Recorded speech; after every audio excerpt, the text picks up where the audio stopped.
just not talking to them. But now, yeah, they've been leaving messages on that voicemail, and he's obviously been getting them. Also, I'm going to bring up that one thing about John taking away Dean's sense of privacy. John including Dean's number in his voicemail, I think, is more proof of abusive parenting style, because Dean is never owed privacy. Like, even as a grown, 26-year-old adult, John disclosed Dean's personal phone number to a bunch of stranger hunters that John himself doesn't even trust, because we see as they grow up, and this gets mentioned later on in the series, that John didn't trust pretty much any adult. Anybody, yeah. And I wonder if that's linked to other adults from the outside looking in and being like, John's being an abusive parent, let me step in and help the boys. Cough, Bobby. It 1000% is. Yep, and then John villainizing those parents. But, even then, hunters he doesn't trust, he's just giving out his son's phone number to, without any regard to whether or not Dean would have consented to that, which he would have, because he would have had no choice. But not even giving Dean a choice in the matter, completely robbing him of his privacy as a person. And their safety. Grown adults. Exactly, and their safety. And really his agency in this situation. Absolutely. Exactly. It's like, I'm on vacation. Leave all your problems with my secretary. Right. John Winchester is a trash parent. Dean is begging their dad to call them back to come see them. He says he's with Sam, which I'm not sure if they've mentioned that to John before, but Sam's definitely also been calling. So I feel like John at least knows that Sam knows that he's missing. Right. But we don't know if they'd mentioned that they were together. But Dean specifically says that they are together. They're investigating their old house. He doesn't know what to do. He just needs help. And he's tearing up. He's upset. It is hard to watch. Yes, this scene is very heartbreaking because we literally see Dean reach his breaking point, which I don't think we've exactly seen yet in the series. And we just kind of see him reach that breaking point and kind of reach out for help a little bit, for help from the man who ignores and even shames Dean for needing help in the first place, usually in situations like this. Oh, I'm sure that John never wanted them to ever have to ask for help. Be self-sufficient. Right, exactly. Especially with raising Dean to be the perfect little soldier that he is. I feel like it's such a big deal for Dean to reach out from this person, for this person who constantly shames him for needing to reach out for help in the first place. 100%. That's just how lost he is in this moment. After this phone call, we're back with Jenny, and she's hired a repair guy to fix her sink, and part of me was surprised that Sam and Dean didn't offer, to be honest. Right. They were preoccupied, I guess. They definitely have the skills to fix this, but yeah, they were busy re-evaluating their childhood trauma. We can excuse them. Right, that's fair. And a toy monkey turns itself on, which is a reference to somebody knows. I know, One I of know you it. knows. I know it. The toy monkey with the symbols, right? Yeah. Every time I see it, I think Phantom of the Opera, but I seriously doubt that's what they're referencing. It's from a horror movie. It's from The Devil's Gift, which is a 1984 horror film directed by Kenneth J. Burton. Its plot is similar to Stephen King's short story The Monkey, which also led to believe that some filmmakers believe the story was plagiarized. Let's get some money that you watch that. Dean definitely watched that, 100%. There's more. Oh gosh. It's creepy. Okay, so Rebel Without a Cause in 1955. Oh, Dean 100% watched that. It's appeared in the 1977 Spielberg film Close Encounters of the Third Kind. It was in the Toy Story 3. I remember that monkey. Annabelle Comes Home 2019. Annabelle just shove off. I love the Conjuring movies, but I can't watch the Annabelle portions of them because Annabelle scares me. Children's toys, I mean, it's good when they move and make noise and whatever. It's good for their development. But oh my god, always scary. So scary for the adults. This repair guy's really bad at his job. He sticks his hand in the garbage disposal. I've never fixed a garbage disposal before, but even I know don't stick your hand in there. Even if this house wasn't haunted, mechanical shit goes wrong. You don't stick your hands in garbage disposals, snow blowers, lawnmowers, anything that does this spinny choppy motion. Blenders. When I first watched this, I didn't really have an awareness of what garbage disposals were. So I just thought Americans had really demonic sinks. No, garbage disposals exist, just not super common here. I've literally never seen one in person here. In both houses that I remember living in America, they had garbage disposals. We have a garbage disposal. Maybe they're more common in America. They are, because we waste a lot of food. Yeah. So do we. We just throw it out. America is just convenience. Like, that's all it is. It's just capitalism and convenience. Fair enough. But yeah, just don't stick your hand in there. Don't do it. It's literally blades spinning around. It's like you don't know this is a horror show. He did unplug it before he put his hand in it. Even still, mechanical shit can happen. That is true. And he turned the switch to make sure that it was off. Okay, fair enough. But it doesn't matter because the house wants you dead. Or like extremely Maimed. I don't remember the detail that John used to own this garage, like co-own the garage. I remember he worked at the garage, but I don't remember the detail that he owned the garage, but he did apparently. And Sam and Dean show up to go talk to his like business partner. We're just gonna move on from that poor sucker with the hand in the sink. Yeah, we'll come back to him. He's just gonna suffer. We'll just let him. It's fine. Apparently, John and the boys were reported as missing people. Good thing that these were the days before Amber Alerts. Right. Yay. Also, that John and Mary both didn't have a lot of family that was willing to go looking that hard for them. That's really sad. That's really sad. Obviously, Mary did have some family because we're gonna meet them later, but they didn't care enough to. Right, that guys. I don't know if they were still talking. Probably not. Yeah. Okay, we'll get into why that might be later. I feel like this is a season 2 or 3 thing, but I feel like somebody buried Mary. All right. Someone from her family. Oh, yeah. So at least someone cared enough to do that. She has a grave in a cemetery. It wasn't John. It was like an uncle or something. It was someone from Mary's family, I remember, that the boys didn't really know.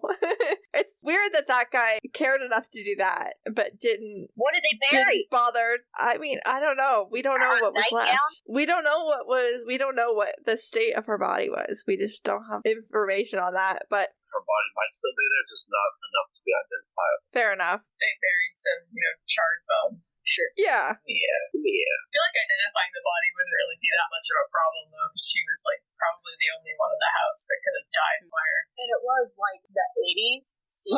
They also knew where her body was gonna be. It's not like they were, stumbling across it. They knew what part of the house and everything. Right. Yeah. I'm just surprised there was anything left. Right. My point was, someone cared enough to give her a gravestone and stuff, and didn't ever check up and, I mean, as far as we know, never, tracked down the boys. Successfully. We just didn't hear about Successfully. I mean, John obviously was good at not being tracked down. it. And he's not going to tell the boys, hey, family members are looking for us because I essentially kidnapped you and went on a rage journey.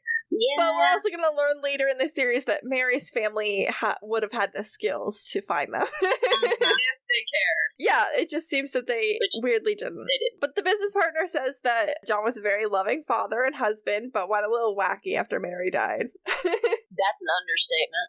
Yeah. Yeah, he wanted John to get help, but John started seeing a psychic instead and just went further and further off the deep end and then just disappeared. Which I'm sure was rough on his business partner. That guy was just trying to pay his bills, and then his business partner went missing. Like John, I said a psychiatrist, not a psychic.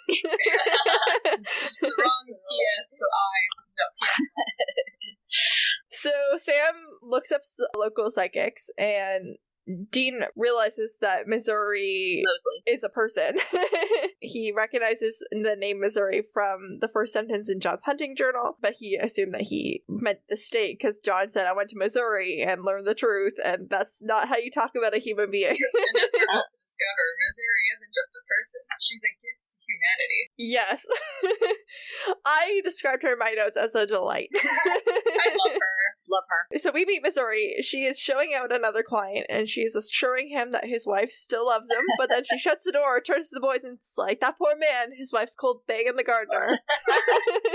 She just says everything. This really, really soothing kind of voice. It's just so sweet. I love so good. so much. I love her. She's the best. She needed more screen time. She Loretta definitely did. Davis, Grey's Anatomy did you dirty. You should have stuck with Supernatural. Loretta Devine. Is it Devine? Dang it. I feel bad. It's okay. Actually, I always read it as Divine, and I thought, well, that's kind of nice because she is divine. Or it might be. It's Divine or Devine. I feel like it's I'm Devine. gonna trust you in that because I'm not great with pronouncing last names that should be easy to pronounce. And she tells the boys that she provides good news and not the truth, and remember that fact. She knows exactly who Sam and Dean are, is really pleased that they grew up handsome, is delighted because Dean was, quote, a goofy looking kid, which makes me delighted in turn. It makes me happy that Dean was a goofy looking kid. Can't be perfect all the time. And she knows that Jess just died and that their dad's missing, doesn't know if John's okay, and Sam immediately loves Missouri because she yells at Dean. As Yes. we all. Yes. Yes. Missouri says that John came to her shortly after Mary's death, and she told him about monsters and everything else, and John took her to do a reading on their house, and she couldn't specifically tell John what happened in their house, but she was like, this was very evil. Like, don't come back here. Whatever this was bad, and you don't want to find it. And then John proceeds to do the opposite. John proceeds to spend 20 years trying to find it. Yay! Really heeded that advice. Yes. As he does. John's great at taking advice. It's like, you had me at it's evil. All right, I'm going. This is going to psychologically damage my kids for their entire future lives. All right, let's go. They'll be fine. I mean, they were already I mean, at least Dean was already psychologically damaged at this point, so why not just make it worse? Yeah, Our kids don't have a mom, so why not just make sure they don't have a dad either? Sam had a chance. Yeah, I know, he didn't remember, so at least he wouldn't know what he was missing. Which I think is the big thing, is Sam doesn't know what he's missing. There's so many scenes in later episodes where it's obvious that Sam doesn't know what it's like to have a mom. Oh man, I love that Dean is the one who knows what he's missing, and he doesn't have like as much motivation to go back to it as Sam does. And Sam doesn't know what he's missing, but he wants to know what he's missing.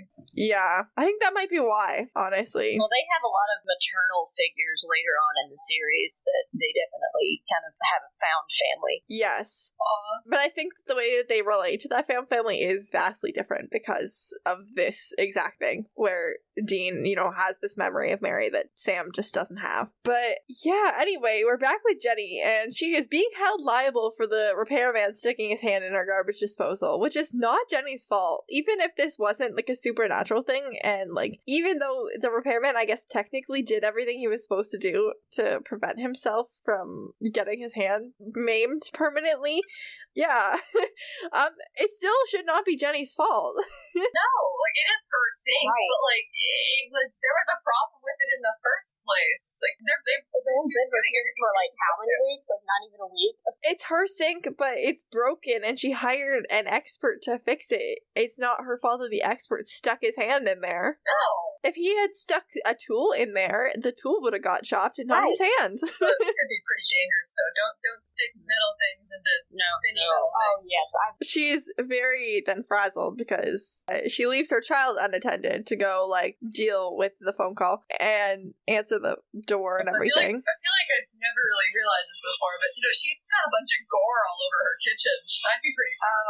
Oh, poor her. Poor Jenny. Missouri says she hasn't been back into Sam and Dean's old house, but she has been keeping an eye on the house, and nothing's been going wrong. The previous owners, whoever sold the house to Jenny, didn't have any issues. There was nothing. And the boys don't know what's happening, but they think their dad going missing, plus Jess's death, and now this thing in their old house, something's happening, which it makes sense, I guess. I wonder who owned the house after they left. We don't know. I mean, presumably John would have lapsed on the mortgage. It would have been the bank would have claimed it or something. John and Mary, they weren't very old. It seems unlikely that they wouldn't have had a mortgage of some kind. Yeah, it would have gone back to the bank or whoever owned it. I wonder who rebuilt the mortgage. That could also explain why some of the Winchester stuff is still there.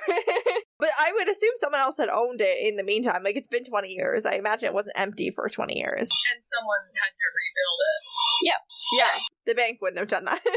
Richie is left unattended while Jenny is on the phone. And that would be fine because Richie is contained in a playpen and this house is child-proofed. Do not be mom-shaming Jenny on my watch. You still shouldn't leave your kids unattended if you can avoid it. But, like, there's no reason for Jenny to think that Richie's not in a safe environment right here. She is doing really good under the circumstances. Yeah. Right. She's having a really bad day. The ghost in Jenny's house takes the playpen down so Richie is free, opens the refrigerator, including the child lock. Richie climbs into the refrigerator looking for juice because he's an addict. It's a little juice junkie, and I love him.